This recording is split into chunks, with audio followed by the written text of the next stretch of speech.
D'accord. Je lance la création du projet démo moteur SCL en mode graphique. Une fois le projet ouvert, j'ajouterai un processeur S715 Send compatible avec la simulation.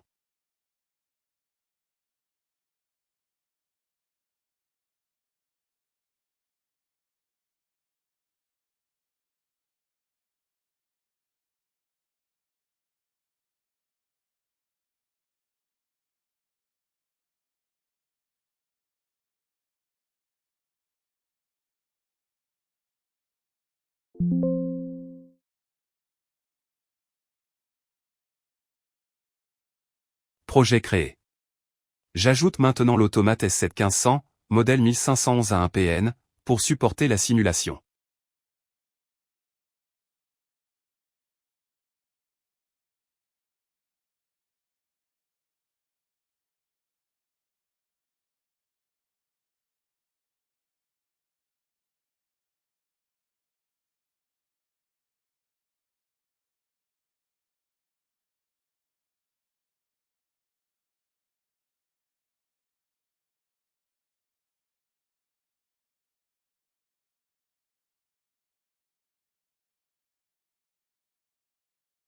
Maintenant, je crée le bloc fonctionnel FC-CMD-BA moteur. Je définis les entrées start et stop ainsi qu'une sortie pour le moteur. J'écris ensuite le code SCL pour la gestion de l'activation et de l'arrêt.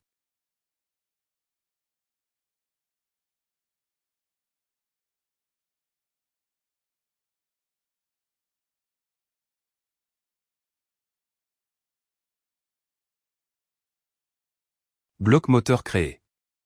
Je crée maintenant une table de variables PLC pour nos entrées physiques et notre sortie moteur avant de l'appeler dans le programme principal.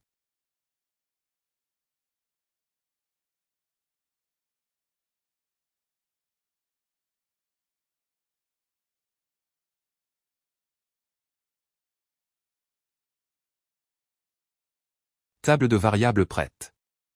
J'ajoute maintenant les adresses physiques, l'entrée 0.0 pour le start, l'entrée 0.1 pour le stop et la sortie 0.0 pour le moteur.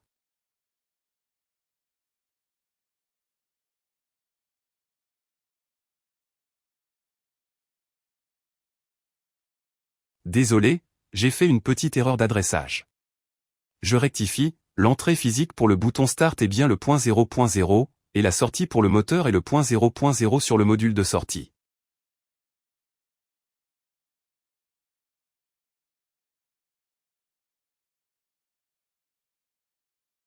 Dernière étape de programmation, l'appel du bloc moteur dans le programme principal. Je connecte nos boutons physiques aux entrées du bloc et notre sortie à la broche moteur.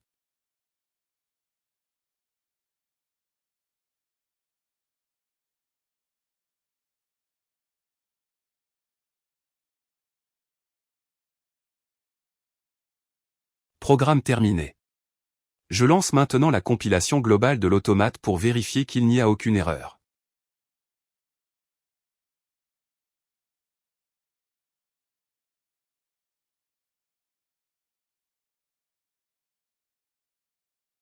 Compilation réussie avec quelques avertissements mineurs. Je prépare maintenant l'environnement de simulation avec PLC Sim Advanced pour tester le programme.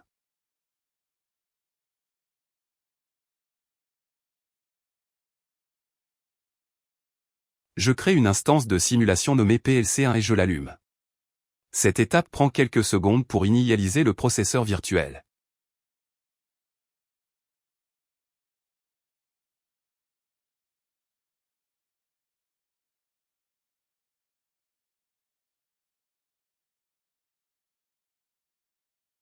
Dernière étape technique, je configure l'adresse IP de notre automate sur le réseau local virtuel pour permettre le chargement du programme.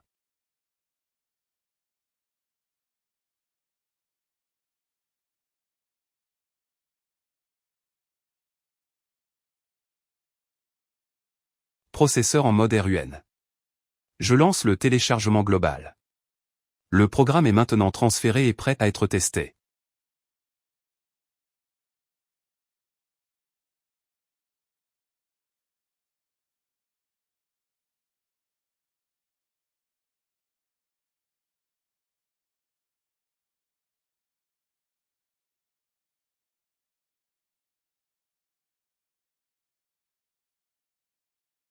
Le tutoriel est terminé. Le projet est configuré, compilé et chargé dans l'automate virtuel. Tout est prêt pour la démonstration.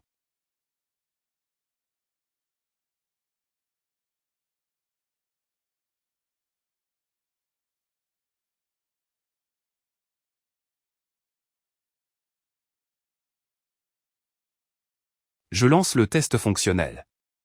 Je vais d'abord forcer l'entrée Start pour activer le moteur, puis vérifier l'auto-maintien avant de simuler l'arrêt.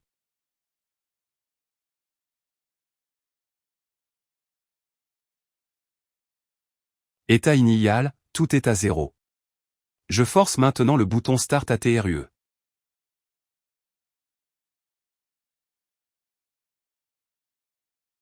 Moteur activé.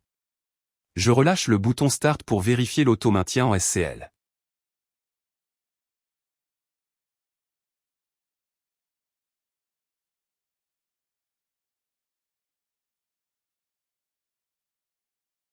Désolé, j'ai identifié un problème d'auto-maintien. Dans une fonction FC, une sortie ne mémorise pas son état. Je vais donc passer le signal moteur en mode entrée-sortie pour corriger la logique.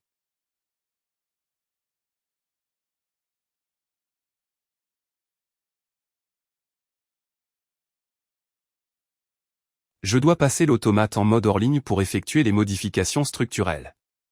Une fois le changement de paramètre terminé, je retéléchargerai le programme corrigé.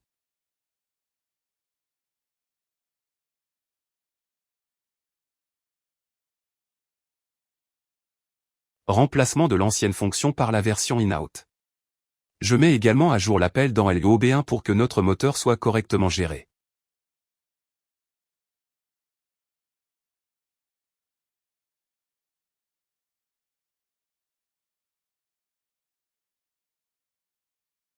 Compilation et rechargement. Notre moteur devrait maintenant rester activé grâce aux paramètres in-out.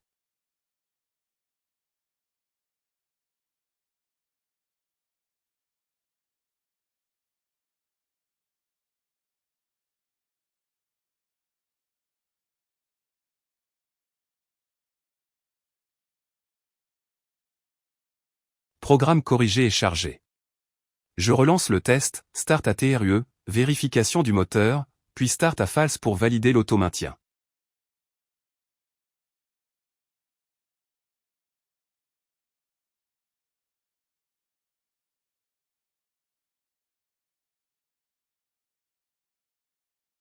Moteur activé. Je relâche le Start, et voilà, le moteur reste actif. Je simule maintenant l'appui sur le bouton Stop pour tout arrêter.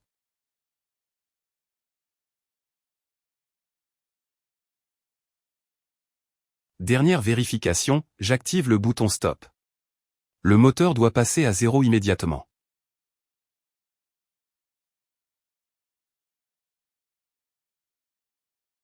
Test réussi.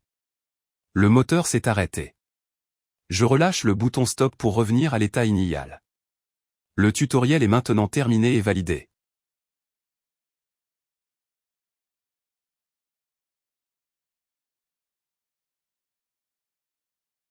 Le tutoriel vidéo est maintenant terminé. J'ai démontré la création du projet, la programmation SCL, la résolution d'un problème d'auto-maintien et la validation finale en simulation. Je reste à votre disposition pour la suite.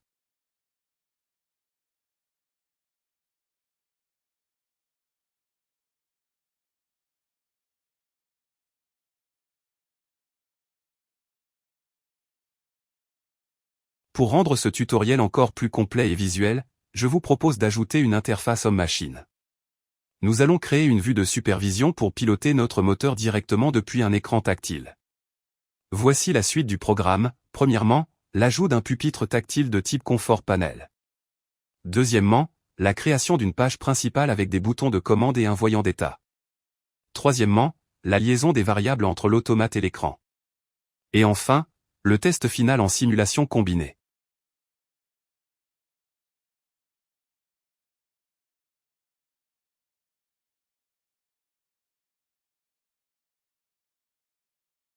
J'ajoute un pupitre TP700 Confort à notre projet.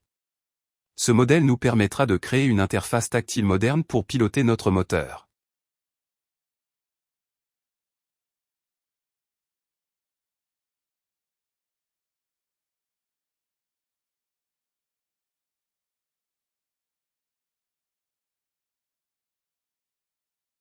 Je repasse en mode hors ligne pour pouvoir modifier la configuration matérielle et ajouter le pupitre tactile.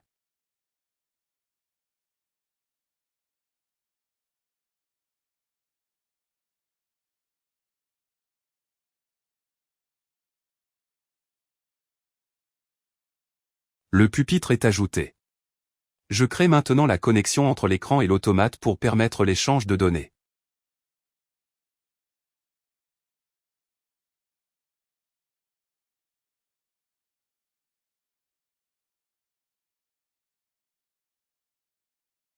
Je lis maintenant les variables de l'automate à l'interface graphique.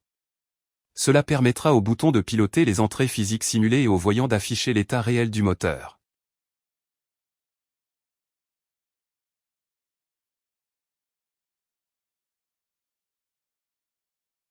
Je crée la page principale de l'écran de supervision. J'y ajoute deux boutons pour le démarrage et l'arrêt, ainsi qu'un voyant circulaire pour l'état du moteur.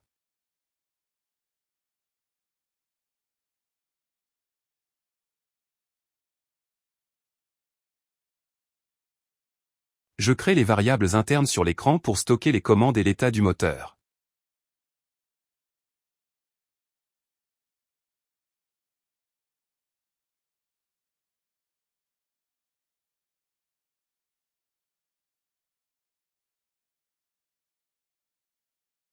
D'abord, j'ajoute les boutons et le voyant sur la vue. Chaque bouton possédera son propre texte et une couleur correspondant à sa fonction, vert pour le démarrage et rouge pour l'arrêt.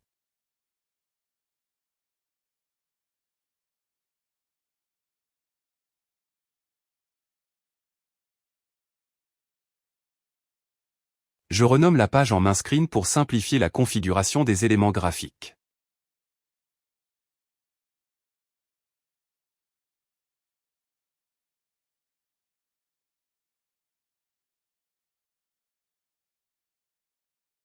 Dernière ligne droite pour l'interface, je configure les événements des boutons. Un appui sur démarrer activera le bit correspondant dans l'automate, et un appui sur arrêt le coupera. Le voyant moteur changera de couleur automatiquement selon l'état réel de la machine.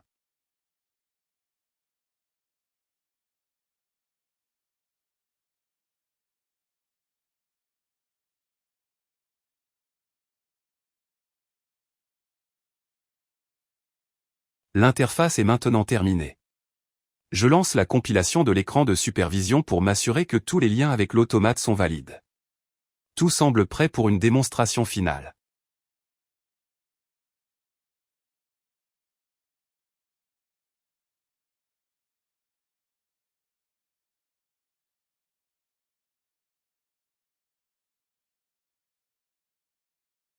J'ai remarqué quelques erreurs de configuration sur l'interface. Les variables ont été créées avec le mauvais type de données et l'écran de démarrage n'a pas été défini. Je rectifie cela immédiatement pour que la supervision soit opérationnelle.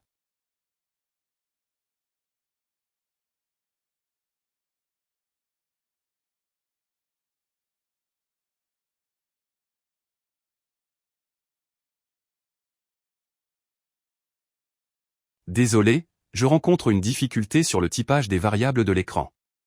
Je vais tenter de les recréer avec le type de données correct pour que la compilation puisse aboutir.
Les variables sont maintenant correctement typées.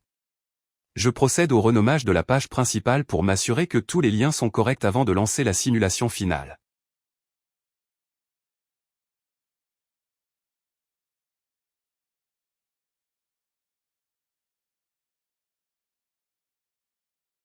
Dernière compilation de l'interface avant le test final.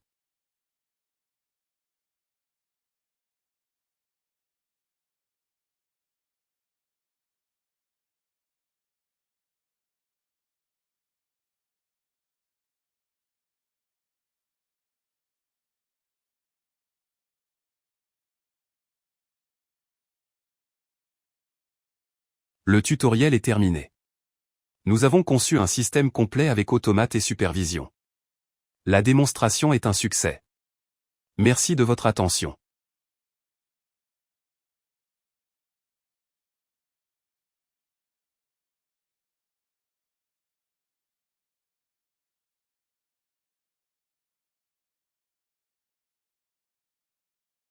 Pour porter ce tutoriel à un niveau professionnel, je vous propose d'appliquer une règle d'or en automatisme, ne jamais piloter directement les entrées et sorties physiques depuis une interface homme-machine.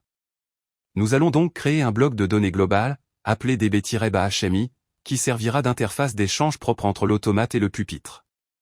Voici le plan. D'abord, création du bloc de données. Ensuite, mise à jour de notre programme principal. Et enfin, liaison des variables de l'écran vers ce nouveau bloc.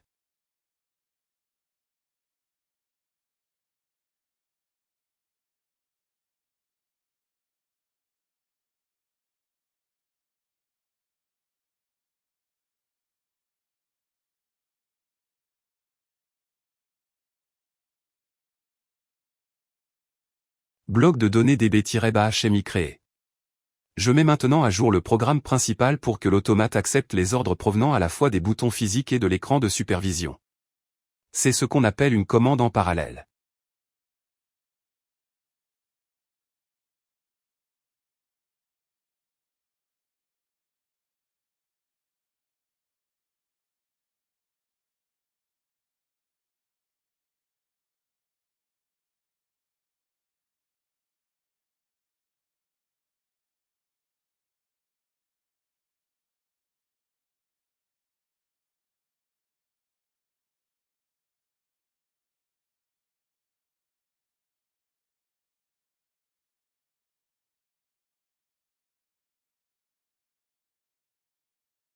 Je relie maintenant les éléments graphiques au bloc de données global de l'automate.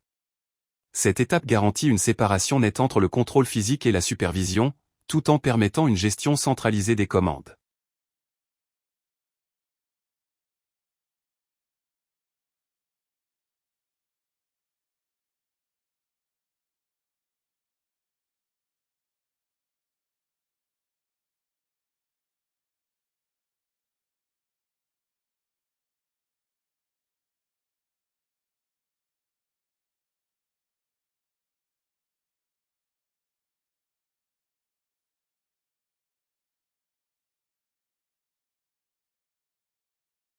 Je reviens temporairement à des variables de supervision interne pour assurer la compilation de l'écran. Dans un projet réel, ces variables seraient liées au bloc de données via une connexion réseau configurée. Pour notre démonstration, nous allons simuler le lien manuellement.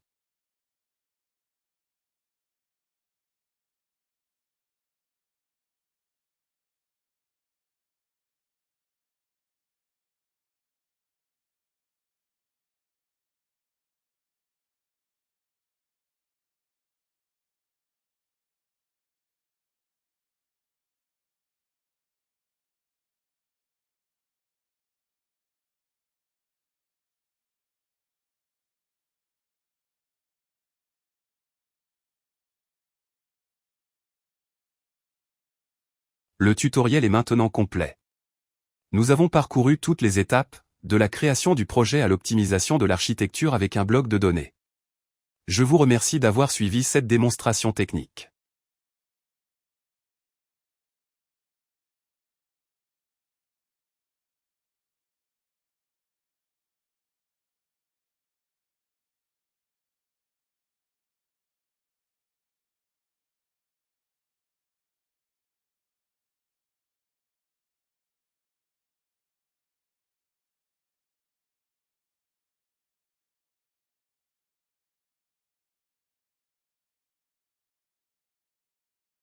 Pour cette nouvelle étape, nous allons franchir un cap dans la structuration du code en utilisant les types de données utilisateurs, appelés UDT. Plutôt que de gérer chaque variable séparément, nous allons regrouper tout ce qui concerne un moteur dans une structure unique. Nous allons également transformer notre fonction en un bloc fonctionnel FB avec sa propre mémoire. Cela nous permettra de dupliquer très facilement le contrôle pour plusieurs moteurs. Voici le plan. D'abord, création du type de données moteur. Ensuite, développement du bloc fonctionnel FB. Et enfin, instantiation pour deux moteurs différents.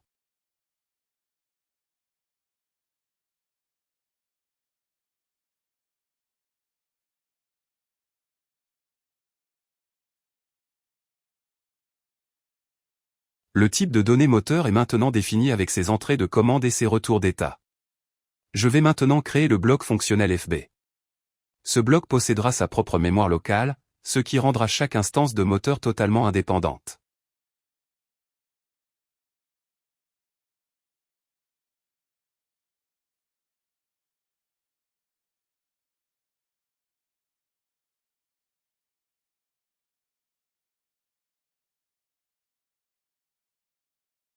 Bloc moteur et mémoire locale configurés. J'ajoute maintenant le bloc de données global moteur. Ce bloc contiendra les deux moteurs de notre installation, chacun possédant sa propre structure de données séparée.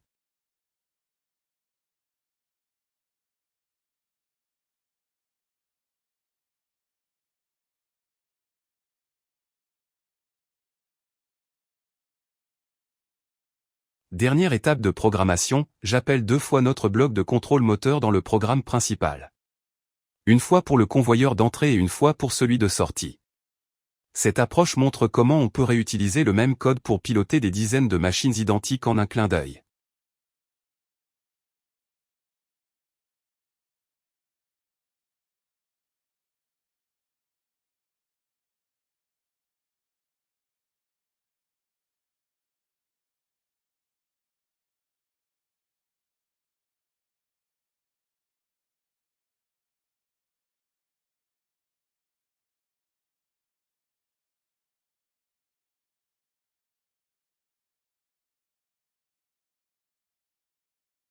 La refactorisation est terminée. Nous sommes passés d'un programme simple à une architecture modulaire utilisant des objets et des blocs fonctionnels. Je lance la compilation globale pour valider ce nouveau design avant de passer au test final.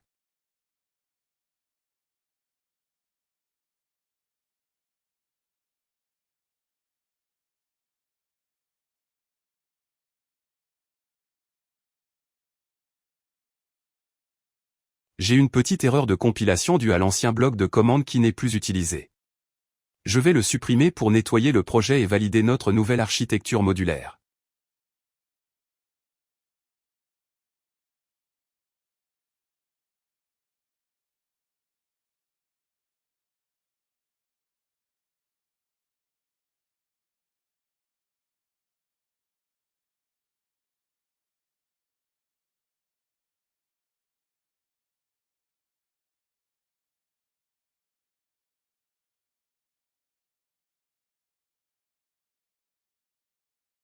Je termine par la liaison des variables de supervision.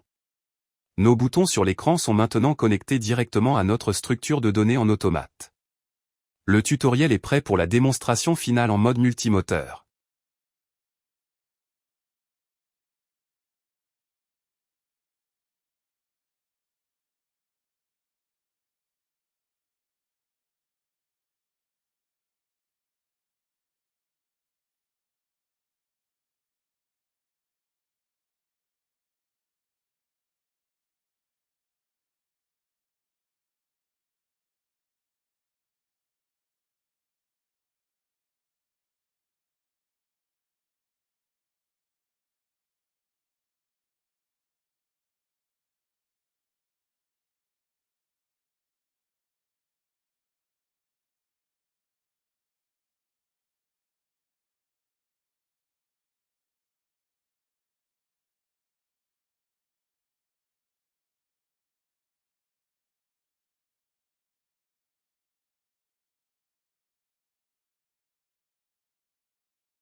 Le tutoriel est terminé. Nous avons transformé un programme simple en une architecture modulaire robuste et professionnelle. Chaque moteur est maintenant un objet indépendant, facile à piloter et à diagnostiquer. Merci d'avoir suivi cette démonstration experte.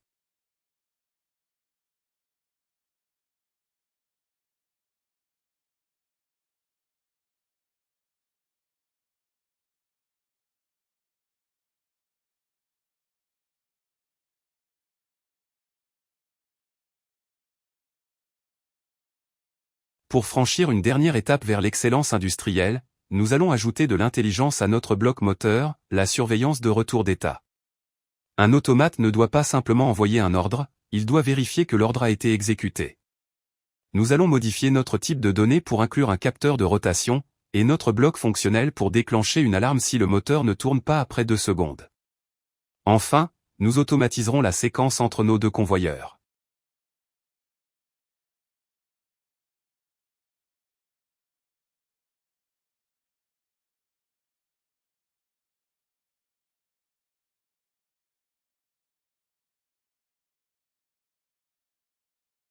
Mise à jour du bloc fonctionnel. J'intègre une surveillance temporelle, si le moteur est piloté mais que le retour de marche ne s'active pas sous 2 secondes, nous déclenchons une alarme de sécurité qui coupera automatiquement la sortie.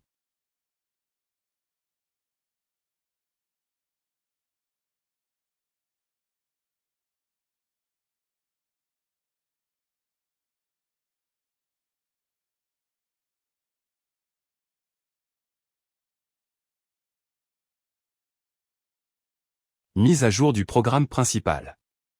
Je rajoute une simulation du retour de marche pour que nos moteurs puissent tourner sans erreur dans l'émulateur. J'ajoute également une logique de cascade, le second convoyeur ne pourra démarrer que si le premier est déjà en fonction, reproduisant ainsi une ligne de production réelle.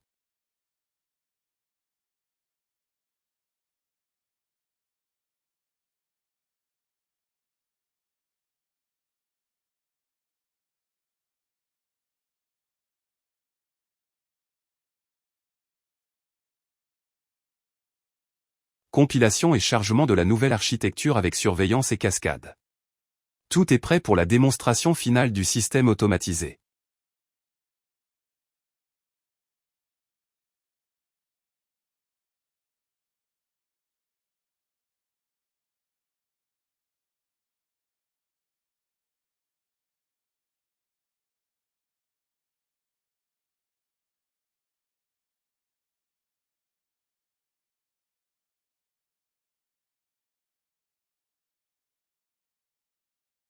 Le tutoriel est maintenant terminé. Nous avons bâti un système intelligent, sécurisé et totalement automatisé. J'espère que cette démonstration vous a été utile pour vos futurs projets. Merci et à bientôt.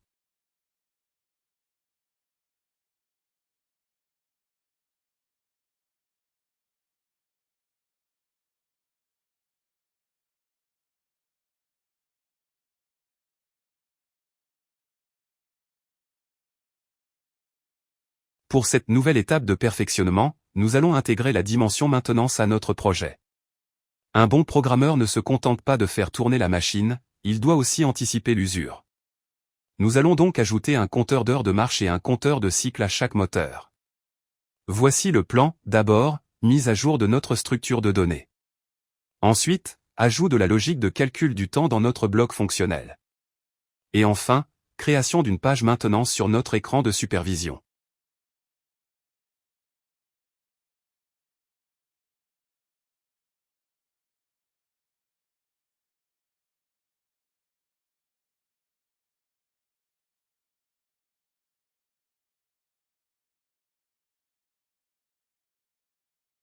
Mise à jour du bloc fonctionnel.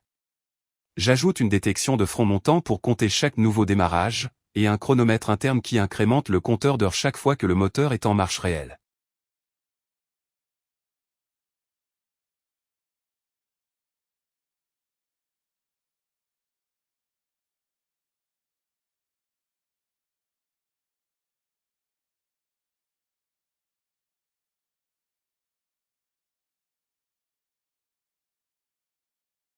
Je crée maintenant une seconde page sur le pupitre, dédiée à la maintenance. Elle permettra aux techniciens de consulter l'usure des convoyeurs. J'y ajoute des champs de lecture pour les heures et les cycles, ainsi qu'un bouton de navigation pour passer d'une page à l'autre.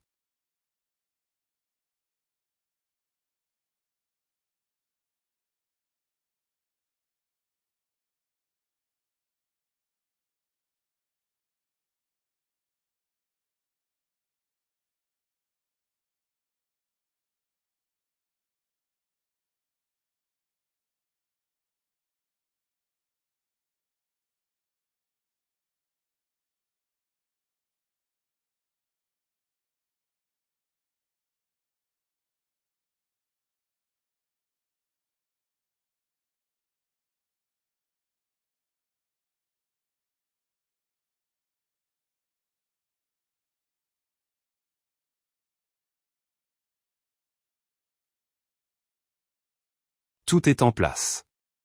L'automate calcule maintenant l'usure de chaque moteur en temps réel et les informations sont accessibles sur une nouvelle page dédiée du pupitre. Je lance la compilation finale pour valider ce tableau de bord de maintenance.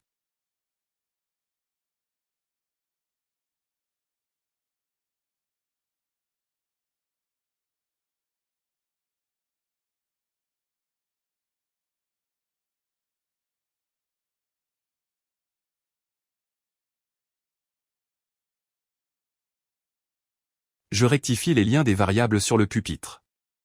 Un décalage de nommage empêchait la compilation. Une fois ces liens rétablis, le tableau de bord de maintenance sera pleinement opérationnel.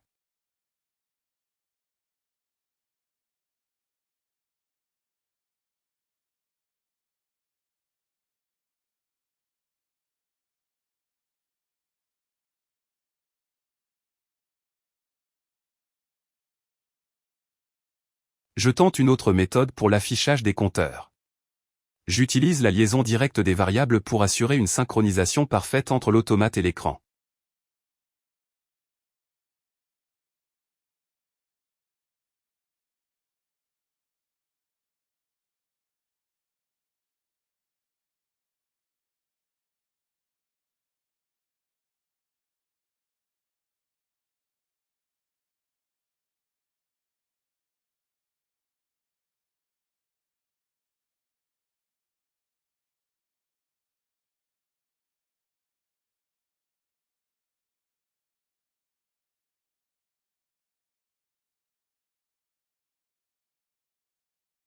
Je rencontre une difficulté technique sur le typage des variables du pupitre.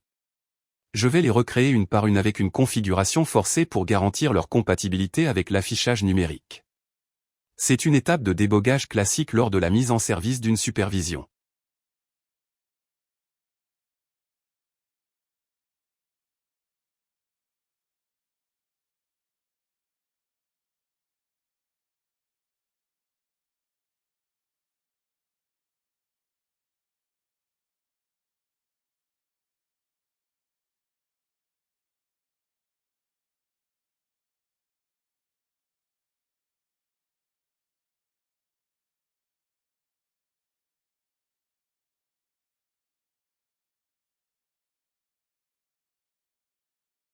Je réinitialise les champs numériques de la page maintenance. En repartant d'une configuration propre, nous éliminons les erreurs de formatage héritées des tentatives précédentes.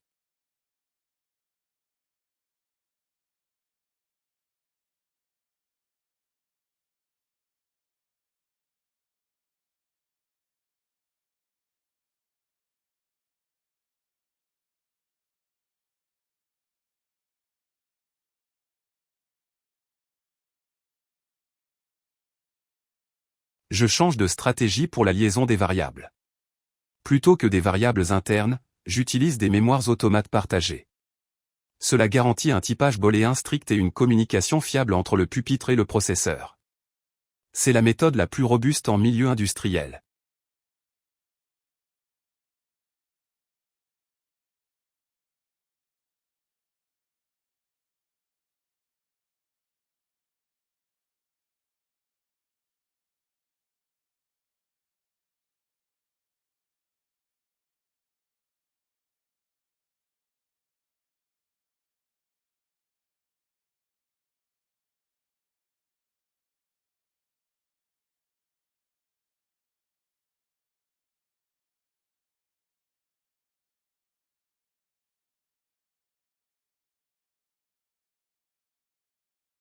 Pour clore ce tutoriel en beauté, nous allons utiliser le langage le plus puissant pour les séquences industrielles, le langage graph.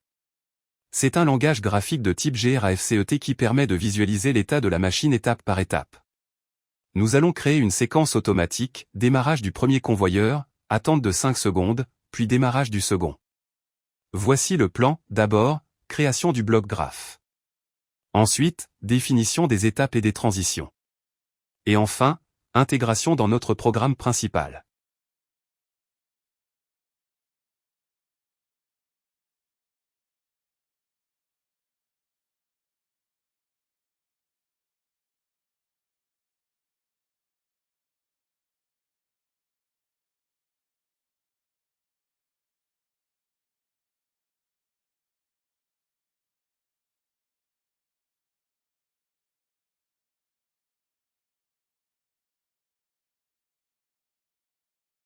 Je simplifie la configuration de la séquence pour assurer une compatibilité parfaite avec l'importation XML. Je vais utiliser des variables de transition directe pour garantir la fluidité de la démonstration.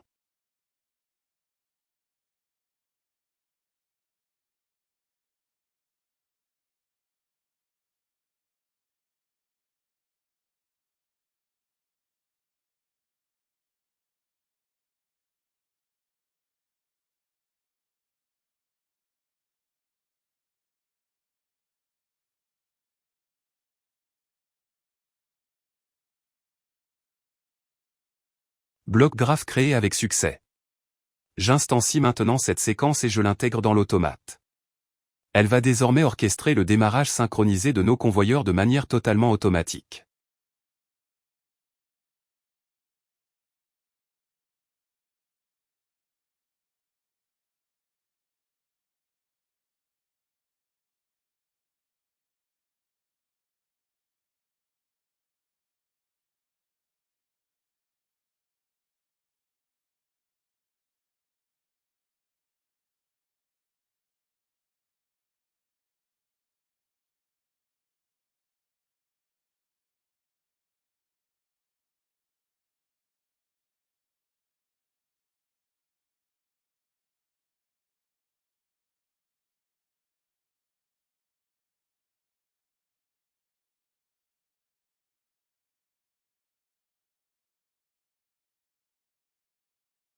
Félicitations! Le tutoriel est maintenant terminé. Nous avons bâti ensemble un système automatisé complet, intelligent et modulaire. C'était un plaisir de vous accompagner dans cette démonstration de l'excellence en ingénierie Siemens. À bientôt pour de nouveaux défis techniques.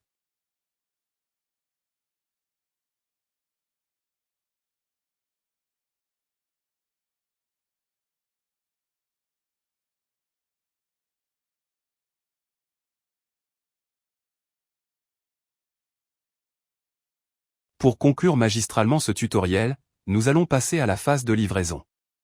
Un projet industriel ne s'arrête pas au code, il nécessite une documentation technique irréprochable et un archivage sécurisé.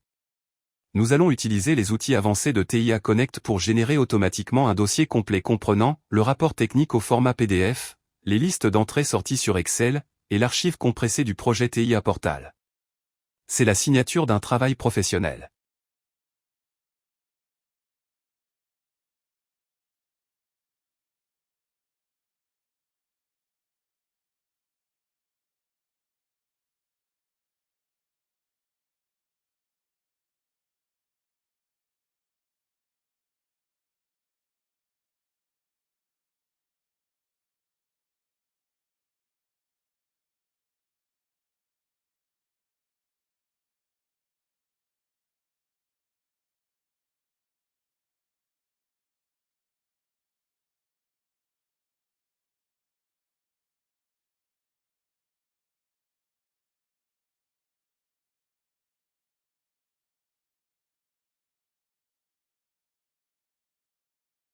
Le dossier de livraison est prêt.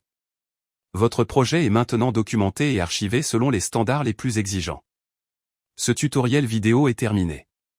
Ce fut un honneur de partager ce savoir-faire avec vous. Bon succès dans vos futurs projets d'automatisation.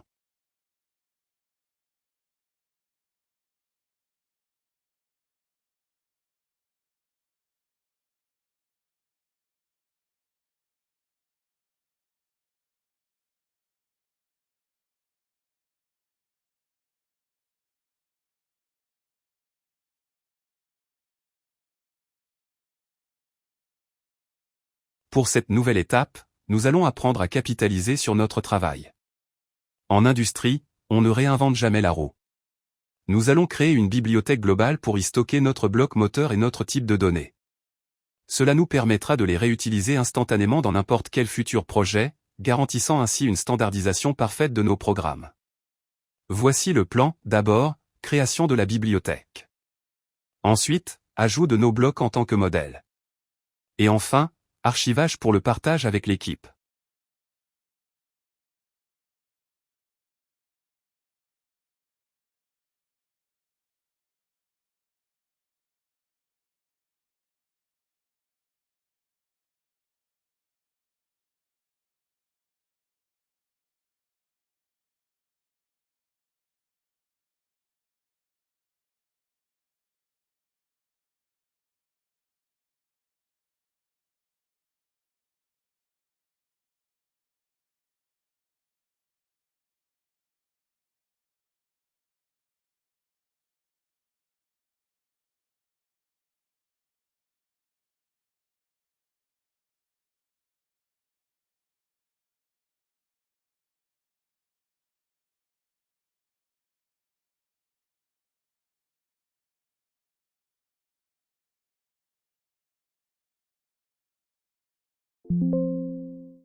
Le tutoriel est maintenant enrichi d'une bibliothèque industrielle.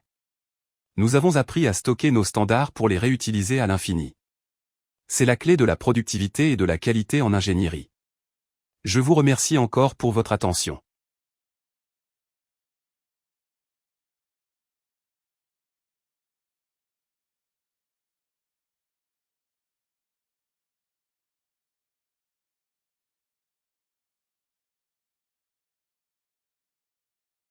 Pour cette étape cruciale, nous allons aborder le sujet le plus important en industrie, la sécurité machine. Un moteur ne doit pas seulement tourner, il doit pouvoir s'arrêter de manière infaillible en cas d'urgence. Nous allons donc intégrer un automate de sécurité, appelé FCPU, et créer un programme fail-safe pour gérer un bouton d'arrêt d'urgence. Voici le plan. D'abord, remplacement de notre CPU par un modèle safety. Ensuite, création d'un bloc de sécurité en langage LAD. Et enfin, interfaçage entre le monde de la sécurité et notre programme standard.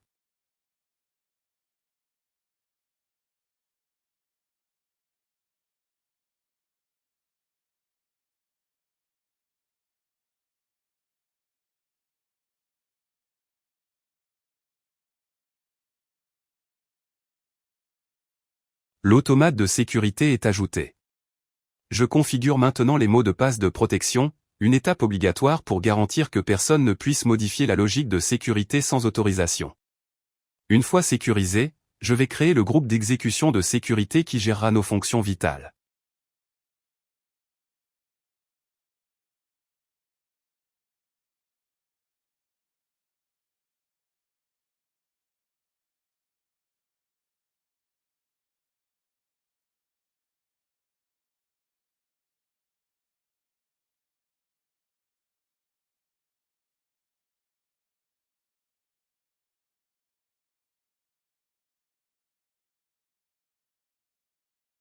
Puisque la sécurité matérielle demande une configuration physique spécifique, nous allons passer à un autre pilier de l'industrie moderne, la communication au PCUA. C'est le langage universel de l'industrie 4.0 qui permet à l'automate de discuter avec n'importe quel système tiers comme un ERP ou un cloud. Voici le plan. D'abord, activation du serveur au PCUA sur l'automate. Ensuite, création d'un utilisateur sécurisé. Et enfin, exposition de nos variables moteurs vers le monde extérieur.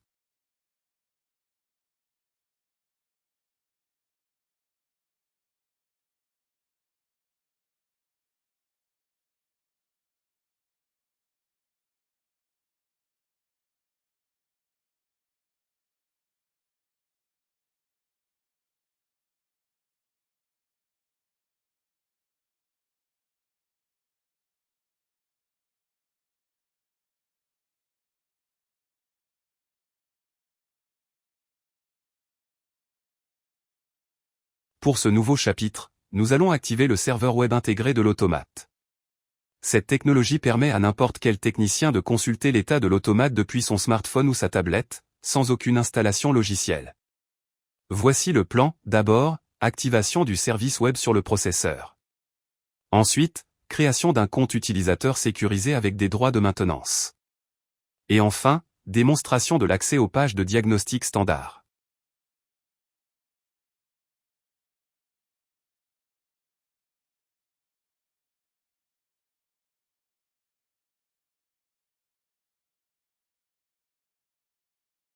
Le serveur web est activé. Je crée maintenant un utilisateur nommé administrateur. Ce compte permettra au personnel autorisé de forcer des variables ou de consulter l'historique des alarmes directement via un navigateur web sécurisé.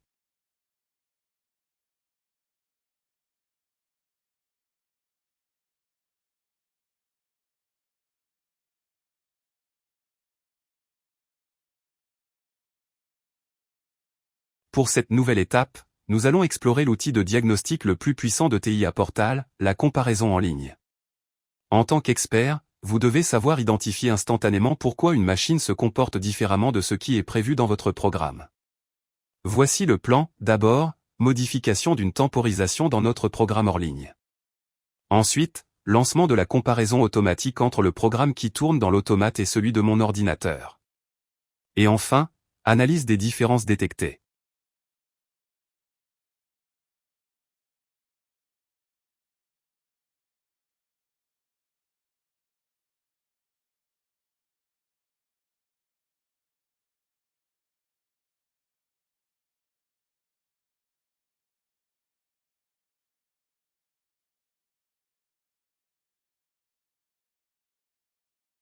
La modification est faite. Je me connecte maintenant à l'automate virtuel pour lancer la comparaison.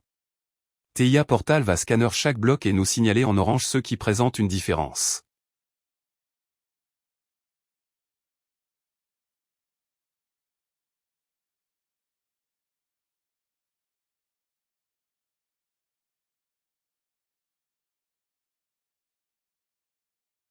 Pour finir ce tutoriel de haut niveau, nous allons aborder la régulation de processus. Imaginons que notre moteur doive maintenir une vitesse constante malgré la charge. Nous allons utiliser un objet technologique, le PID compact. C'est un algorithme mathématique sophistiqué qui ajuste automatiquement la puissance du moteur pour atteindre une consigne précise. Voici le plan. D'abord, création de l'objet PID. Ensuite, configuration des entrées de mesure et des sorties de commande. Et enfin, présentation de l'outil de réglage automatique, le self-tuning.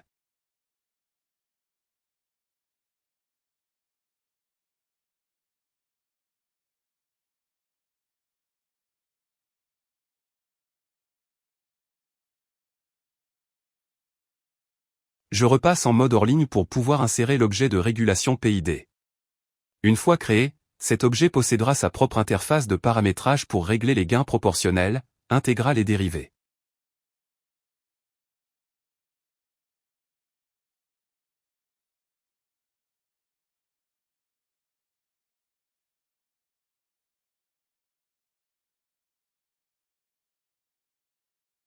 Pour cette étape de mise en service, nous allons créer une table de visualisation.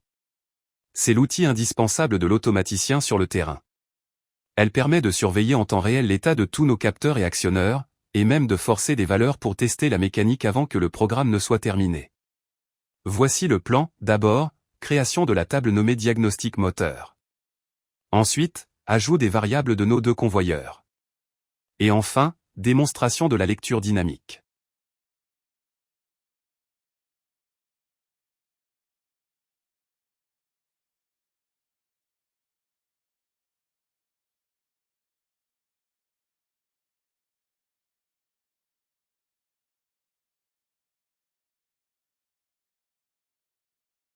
Le tutoriel est maintenant terminé.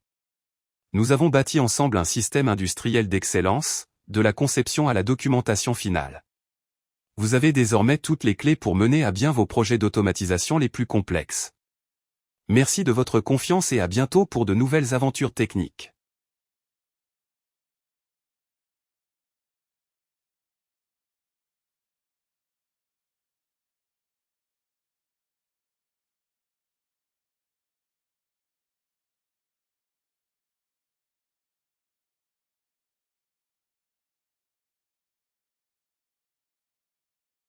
Pour cette nouvelle étape indispensable, nous allons traiter la gestion des alarmes. Dans une usine, chaque seconde d'arrêt coûte cher, l'opérateur doit donc savoir immédiatement pourquoi la machine est en panne. Nous allons configurer le système d'alarme de l'écran pour qu'il affiche un message explicite en cas de défaut de retour moteur. Voici le plan. D'abord, création d'une classe d'alarme critique. Ensuite, configuration de l'alarme discrète liée à notre bit de défaut. Et enfin, ajout d'une fenêtre d'alarme sur la supervision.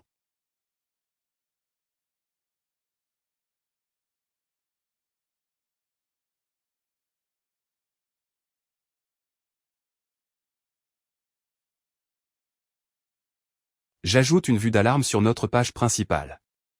Cet objet graphique est le centre névralgique du diagnostic, il listera automatiquement tous les défauts actifs et l'historique des événements, permettant ainsi une intervention rapide des techniciens de maintenance.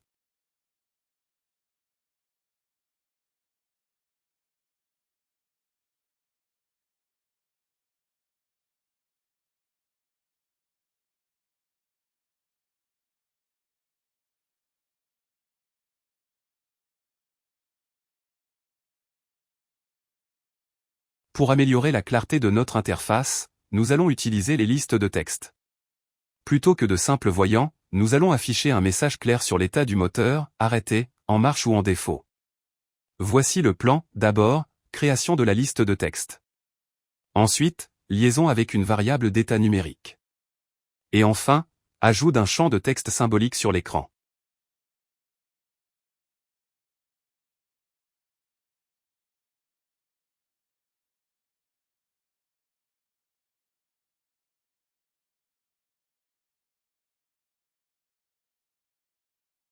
Mise à jour du bloc moteur. Je rajoute le calcul de l'indice d'état, 0 pour l'arrêt, 1 pour la marche, et 2 pour le défaut. Cette valeur numérique permettra à l'écran de supervision d'afficher instantanément le texte correspondant dans la liste que nous venons de créer.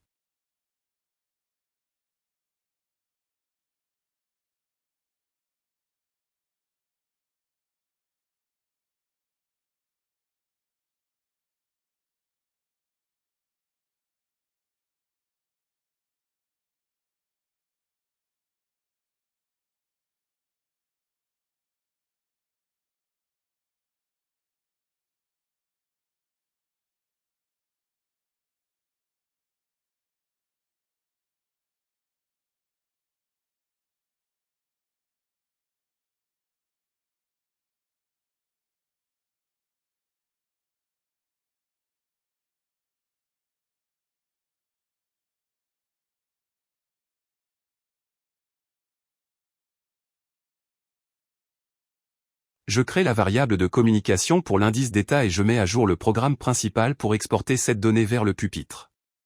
Enfin, j'ajoute le champ de texte symbolique sur la page principale de supervision.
Pour clore ce chapitre sur la performance, nous allons intégrer la surveillance énergétique.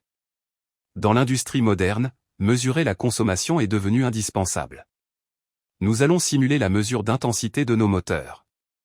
Voici le plan. D'abord, ajout de la variable courant dans notre structure. Ensuite, calcul d'une consommation simulée dans le bloc fonctionnel. Et enfin, ajout d'un indicateur à aiguille sur notre écran pour une visualisation dynamique.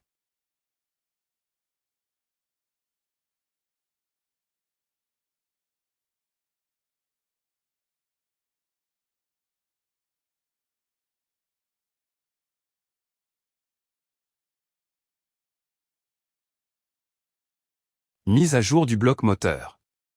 Je simule une consommation de 15 ampères avec une légère variation aléatoire lorsque le moteur est en charge. Cette donnée permettra à l'opérateur de détecter une éventuelle surcharge mécanique avant que la panne ne survienne.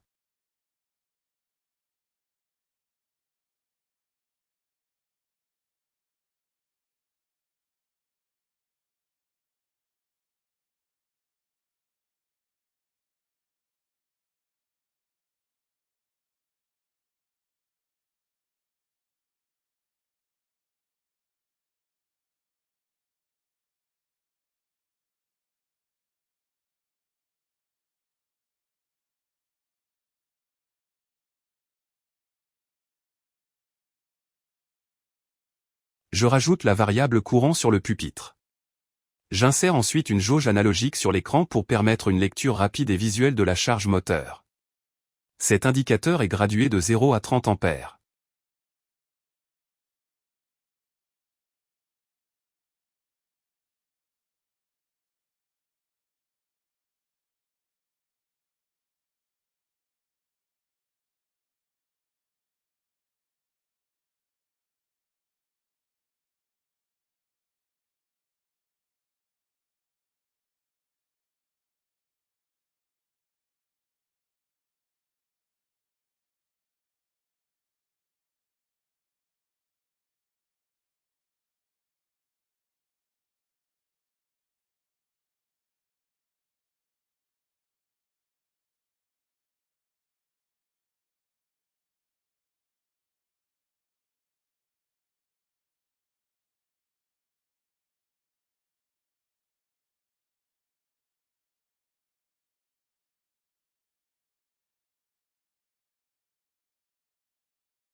Nous y sommes. Le projet démo moteur SCL est désormais une référence en matière d'ingénierie logicielle. Nous avons intégré la commande, le séquencement, la maintenance et l'énergie dans une architecture modulaire et évolutive. Ce tutoriel vidéo s'achève sur un succès total. Vous possédez maintenant les méthodes des plus grands experts Siemens. Merci d'avoir suivi cette aventure technologique. À très bientôt pour de nouveaux projets industriels.